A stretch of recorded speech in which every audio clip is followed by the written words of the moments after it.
for the Joan Quinn Profiles. As an editor for Andy Warhol's Interview, the Los Angeles Herald-Examiner, LA Style, and Detour magazines, Joan covered the social set, the Hollywood hotshots, the international art scene, the mysteries of food, the excitement of travel, and the fabulous world of fashion. Joan continues to find creative people on the cutting edge who make things happen. Here's Joan Quinn. Hi, I'm Joan Quinn, and welcome to the Joan Quinn Profiles. Waiting to be profiled are Susan Sutherland, a designer, and a filmmaker, actress, Araz Artinian. Fashion designer Susan Sutherland was born and raised in Southern California. After she finished high school, she went to Paris to attend the American University. Did you plan to be a designer then, Susan? Absolutely. I had no intention, and actually I even have no background in the fashion business. I'd always sort of by the seat of my pants, you might say. Well, how long did you stay in Paris? I've been there for 35 years. You were. So you kind of learned from the Parisians. Exactly. That was my inspiration. Living there, the city is the most beautiful city and the most aesthetic city. And I think with a great fashion style. How could somebody actually break in if you hadn't gone to fashion school? What were you studying anyway? Living the French good life. Oh, in school? Actually, yeah, studies was not my strong suit. But how did you break in? Actually, I just started completely by sheer willpower, interest, and I'm somebody who's I think you can do pretty much whatever you want in this world. You're not going to be a plastic surgeon or a doctor or a scientist, but other than that, I think you can do something. And I just sort of dug in and was curious and met people and asked questions and did it. Did you, before you started your own line, which is called Style Paris, did you work for any other designers so that you could be in the studio? Not at all. You didn't? No, it's sort of amazing. People are intrigued. It really is. And I think what my strength is, again, what you point out living in Paris, is when I see people, I've always had a very good, what's the word? Sort of I see what's going to be the hot item for the next season. And I'm edgy. I'm on the money. And then what I do is I sort of interpret it my way of looking at it, which is wearable, becoming fashionable, and hopefully on the ticket. You call your line Style Paris. Why didn't you call it Susan Sutherland? Originally, when I named the company in its fledgling days, I called it Style because I think style has nothing to do with money. And that was why it was Style, and it didn't have the Paris. And I put the Paris on the end because that's where we manufacture and where all the designing's done, and it's where I live, and it certainly has that influence. But originally it was just Style. For people who are watching and who really want to do something like you did, where did you actually start? Did you start making clothes for your family, for your neighbors? Not at all. No, my mother was a fabulous, not a seamstress, but she knew how to sew, and I think I was exposed to quality and things like that from her. However, I don't have the patience to sew. I couldn't. Oh, you don't sew either? No, don't sew. I have the sort of the design ideas. That's my strength, is really that. But how did people know to buy your clothes? Just seeing them on you or seeing them? That's what I'm wondering. Were they walking on the streets of Paris? Well, not even. It's because, to be perfectly honest, we sell most of our clothes in the United States. We travel through the United States with all the fashionable cities. We start in Palm Beach. New York is a fabulous city for us. Beverly Hills is excellent. And we have truck shows. So we have a very private upper-end clientele throughout the United States. What's a trunk show? Just so we know. A trunk show started many years ago, and all the big designers would go through the country with trunks. And in the trunks were all the gowns and the clothes, and that's how it became called a trunk show. And what happens with that at a trunk show, you have the garments to try on, and then you place the orders. So it's not what you buy off the rack. So you could go to a hotel, or you could have a show at a friend's house, exactly. Or something more personal. It's more personal, and everything's custom. So that's one of the things that we offer that other people don't. You can order multiple sizes, your fabric, your model, everything. I see. Is it like couture, or in a way? It is couture. It's not haute couture. Haute couture is when A garment is made usually not necessarily in France, but in France, and they're terribly expensive, and you have many fittings, and it's made to your body specifications 100% with many fittings. So you don't really do a runway show, or do you? No, we don't, not yet, but I hope to one of these days. Oh, you do. You brought 3 different mannequins, and the fabrics are beautiful, and you say that if you order something, you can order... Exactly. So the dress over there, which happens to be in a cotton voile from Italy, which I put on with a little Panama hat, sort of Kate Moss funky style, that comes in 5 different colors. Oh, and you brought some of and some fabric bowls. Hold those up so we can see. So people can look at these. And say, I would like the pants or the dress in coral or blue or black. There's lots of different options on that. And then the next one is beautiful. It's a black sort of gazard fabric, which is silk and cotton. And that's a great piece because it's all bone, so it makes you have a small waist. And it looks like it's a fabric on top of a fabric? It is. It's sort of lined so that the body, the corset, is fitted, and the sleeves have still the transparency. And you show that with, you can a show little it with... cigarette pant or skirts or whatever. It has many options. This is one of the most sort of new, hippest pieces for this season. It's called guipure. And I don't know exactly what the English word is, but I think it might be Venetian lace. And it's a heavy cotton fabric, which is terribly expensive, but very hip right now. And the way we did this one, we kept some of the detail here, which is beautiful. So you have to cut around that. Exactly. Each flower is cut around. But then what's sort of modern is the edges we cut what they call beau front, which is just a sharp edge, which is not cut around the flower, which gives it a little bit younger, more modern look. I see. And what about the buttons? They look like they're handmade, too. Actually, that's an interesting story. That's an Italian company who works for us, and we custom-made those buttons to our specifications with mother of pearl. And yeah, they look like they're pretty, it. aren't they? Yes, beautiful. And so, and does that lace come in different colors as well? Just black and white for that. Oh, for black and white. Yeah. And then, if somebody is very, very tiny, we can make it. Very, very big, we can make it. Yep. No, we're excellent at that. In fact, we're, like I say, that's one of our fortes that I think other designers can't offer, but we can, and which we're pleased to do. I think talking about the white, because we cute, do yeah. have the white here. I wanted to show this because I thought this was a great. It's a great shoot, isn't it? Yes, a great photograph. That's a very funny story. We shot this picture in Paris with my beautiful model named Natasha, and it's shot on the Rue Jacob, and it happened to be in end of February or early February, and it was snowing that day. And she's supposed to look like it's hot, and she's happy to be out walking the street with her pink flowers, and she was absolutely freezing. So we had to give her a little champagne to give her some stamina to make this shoot. And one of the cute things, the photographer, as we were doing the shoot, the young man at the restaurant there happened to pop out to look at this beautiful girl walking by. So she captured him in the photo, which is a cute story. Yeah. It looks like he's chasing after her. Exactly. Mademoiselle, come back. Come back. And we hope that all of our customers who see this picture are going to think if they wear this, the men are going to be popping out of the doorstops. Right. You live in San Francisco right now. Why'd you move? I mean, you were born down here in L.A., Santa Monica. Exactly. Why did you move to San Francisco? Well, actually, my home is Paris.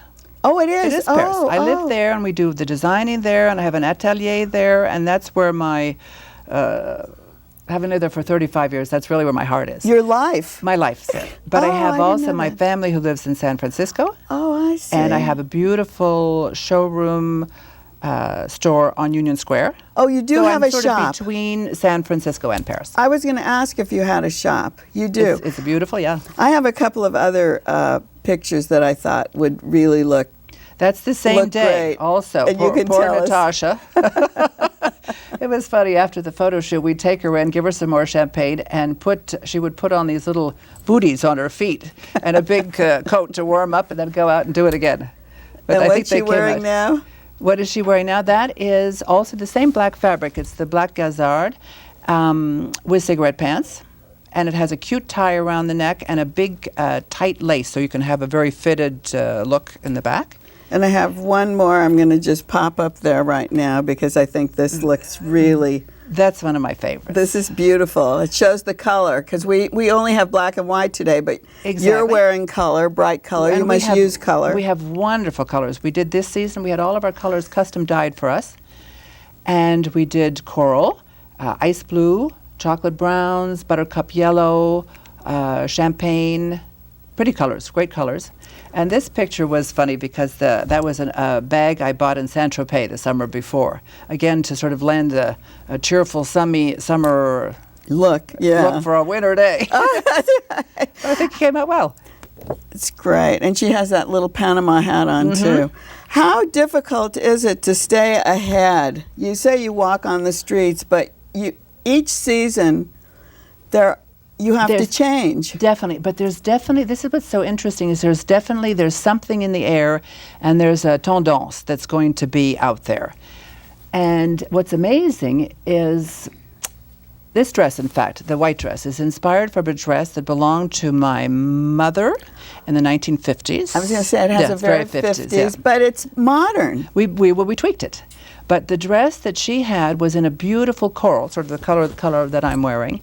And I took this dress, I said, okay, how am I going to make it a little more modern, a little more becoming? And we did, I think. I think the result's great.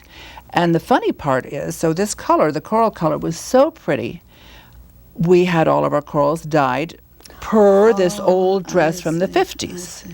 But I'm saying what's in the air, we went to Louis Vuitton in Paris, and I walked in, and I said, my God, that's exactly the same coral. I never figure that out. It is I don't funny. understand, because designers will come out with runway shows and they'll have this similarity, or the same color, or the same. So Marc Jacob he's always loved vintage things as well. Yes, that's right. Maybe he had an old dress from the 50s too, but it was very funny. But it all happens at the same time, and it follows course. How many seasons do you have to design for? We just do 2 collections. We do a spring, summer, joint, and then a fall, winter. So and then what about weddings? Do you do weddings? To be frank, I did one, and I think it was a disaster. This lovely friend of mine had a very grand wedding in Budapest, and she asked me to do her wedding dress. And I have to say, I think working with brides might be a little bit tricky. So I think I'm going to avoid them in the future.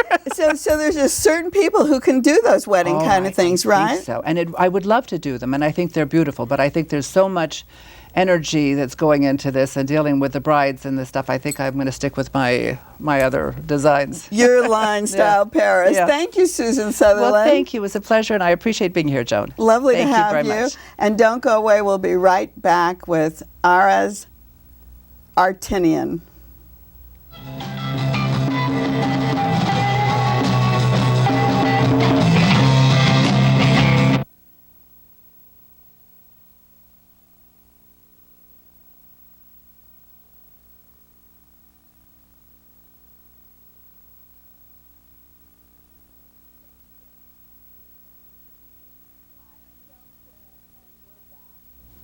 Hi, I'm Joan Quinn, and we're back with filmmaker, writer, actress Araz Artinian. Araz was born and raised in Montreal, Canada. Her parents immigrated to Montreal, where her father was a journalist and her mother an educator. Araz, you graduated from an Armenian school, attended Concordia University, garnering honors. Were you going to be a filmmaker then? Oh my God, no. Actually, it never crossed my mind that I'd be making documentary films. It just started when I was 14. There was an earthquake that hit Armenia, and I just wanted to go back years later to see what happened to those people. And I grabbed my camera, and I went to Armenia, and I started shooting and interviewing people. And when I came back, I had so much footage that I said maybe I should put something together, and that became my first documentary. And so I think documentary filmmaking was the medium I had chosen, and one thing led to another. Or it chose you, it sounds like. What? It chose you. Because what were you going to do when you were at Concordia?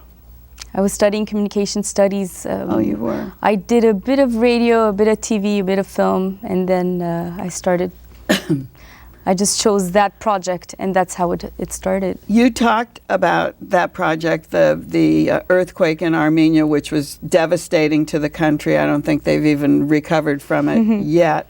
And your film was Surviving the Richter Scale. Is that what that was about? Yeah, Surviving on the Richter Scale. That was my first documentary. And it was aired in Canada, in Europe, and I won a few awards, student awards for that. I saw it played in a lot of festivals. You did win a lot of awards. What exactly did you capture in that film? The thing that I did is, my dad used to come home with all these articles about the earthquake, and I used to keep them in order, and I kept them for years and years and years. And there were a lot of names of survivors in those articles. I put all those names together. I had 250 names. I went back to find them, and I found 12 people, and it's the story of those 12 survivors. Well, when you get to a country like that, obviously you have to speak the language. Do you? Yes. You do. So that wasn't a problem. Not at all. Were there other problems that you had to encounter while you were making that? Not really. Problem, it was just draining. It was very emotional. You're talking to people who have lost everything. They've lost their kids.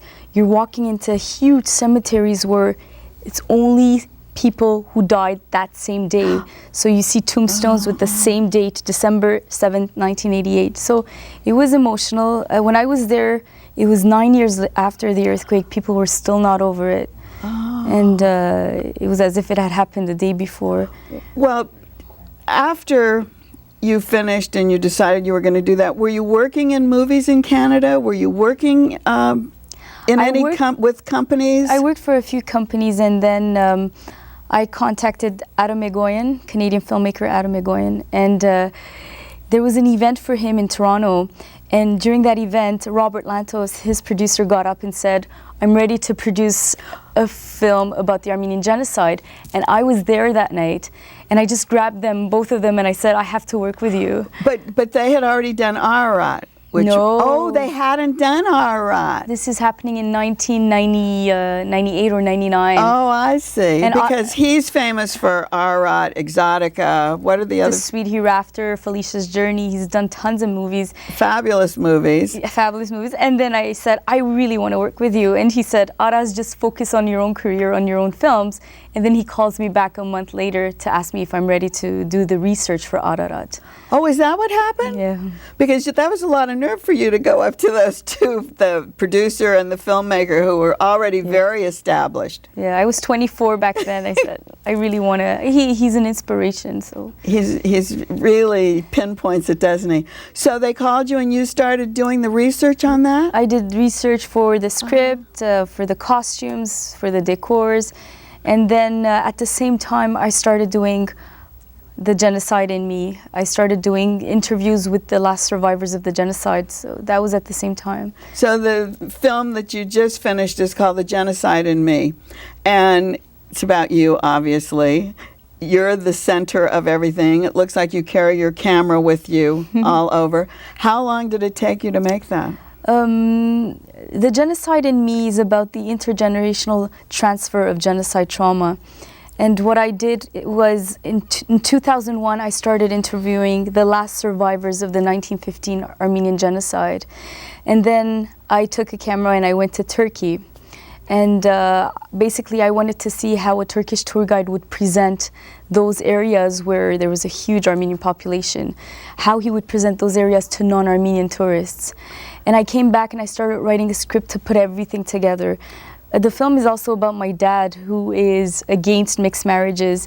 And in the film, I'm explaining how that genocide had an impact on my grandparents, my parents' generation, and then on my generation. So basically, we put the pieces of the puzzle together. Tell us how your father came from where? He came from Egypt to Montreal, but he came with this almost mantle on his shoulders to build an Armenian church, to build an Armenian school. Why did he take that so personally? I asked that question to him, and apparently in the late 60s, when he was about to leave Egypt, there was a school that was going to close down, and he went to see the principal of the school to ask him how he felt about that. And the principal of the school said, "My son, wherever you go, have one thing in mind. You have to open a school and make sure you keep the language and the culture." So Dad had a huge responsibility. Because it seems like that. It was like his baby that was born there in Montreal. Yeah. And I talk about how he was always absent because of all these issues and how the absence affected me. And well, going back to when you were working with Agoyan, what did you learn from what you were doing with him that you were able to transfer into your own work? Or did it work that way? Not really. That's a good question. I've always been driven. I've always been ambitious. So the fact that I was working for him, it changed nothing, because whatever I do, I take it all the way. And Atom was impressed by that. He knew he calls me Mrs. Intense. Because whatever I do, I'll do more to impress people.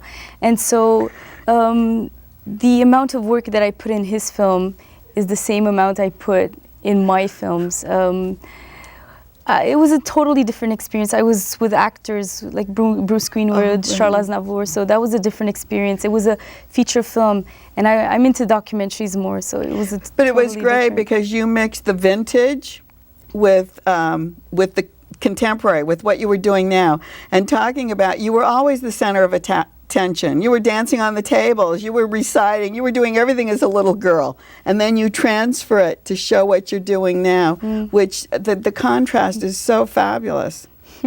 So, what's interesting about my film, and I'm very lucky, my grandfather had an 8mm camera. Oh, that's why he had one in the 50s, 60s, 70s, 80s, and when they came to Canada, he shot a lot when I would sing, this and that.